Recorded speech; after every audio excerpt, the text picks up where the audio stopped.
Ever wonder how our world got so busy, so full of skyscrapers, blinking lights, and gadgets in every pocket? The answer, in many ways, lies in one of the most transformative periods in human history, the Industrial Revolution. Let's unpack how this era didn't just change the world. It built the very foundations of the society we live in today.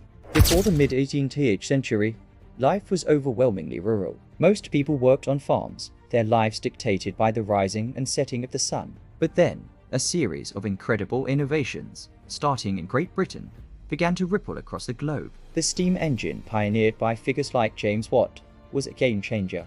Suddenly, we could power machines, trains, and ships on a scale never seen before. This wasn't just an upgrade. It was a fundamental shift in how humanity harnessed energy. Factories began sprouting up, first for textiles, then for steel, and soon for everything imaginable. These factories were like magnets, pulling people away from the countryside and into rapidly growing urban centers.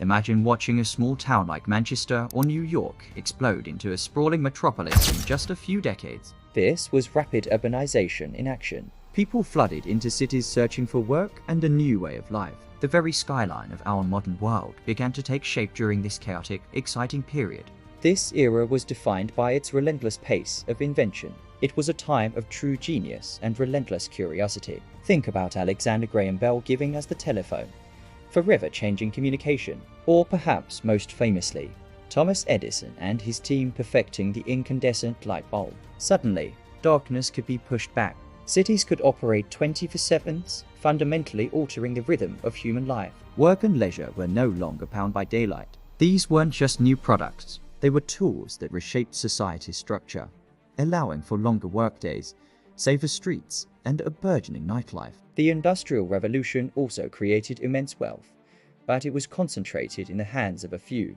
This was the age of the robber barons or captains of industry, depending on your perspective. Men like John D. Rockefeller, who built a monopoly in the oil industry with Standard Oil, and Andrew Carnegie, who dominated steel production, amassed fortunes on an unprecedented scale. Their stories are classic rags to riches tales. Carnegie, for instance, started as a poor Scottish immigrant and became one of the wealthiest men in the world. They were brilliant, ambitious, and often ruthless, embodying the opportunities and the harsh realities of this new capitalist world. They funded universities, libraries, and concert halls, many of which still stand today.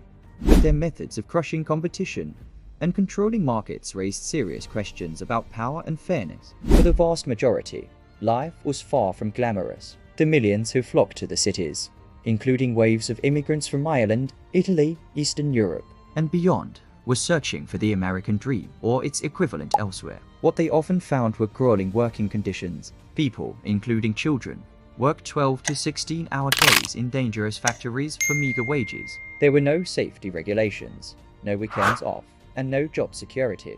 The living conditions weren't much better. Families were crammed into poorly built, overcrowded tenement buildings. These neighborhoods lacked proper sanitation, clean water, and fresh air. Disease spread quickly. This stark contrast between the lavish lifestyles of the industrialists and the squalor of the working class created enormous social inequality.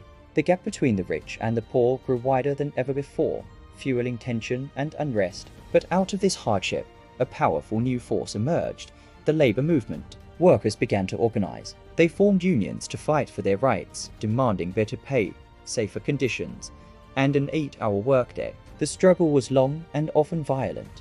Events like the Haymarket Affair and the Pullman Strike show how brutally these early movements were suppressed. But the workers persisted. Their fight for basic rights laid the groundwork for the labor laws and worker protections we often take for granted today, like the weekend, minimum wage, and workplace safety standards. So, when you look around at our modern world, you see the legacy of the Industrial Revolution everywhere. The technology in your hand, a direct descendant of the innovations of that era. The city you live in, shaped by the urbanization it sparked. The 40-hour workweek, a hard-won victory of the labor movements it created. This period was a complex, messy, and often brutal chapter of our history. It unleashed incredible progress and creativity while also causing immense suffering and inequality. It gave us both titans of industry and the collective power of ordinary people demanding a better life. It wasn't just about factories and machines. It was about the birth of the modern world, with all its challenges and opportunities. It's a story that continues to unfold today as we grapple with new technological revolutions and the social changes they bring. Thanks for watching. If you found this journey back in time interesting, don't forget to like, share, and subscribe for more deep dives into the history that shaped us. See you next time.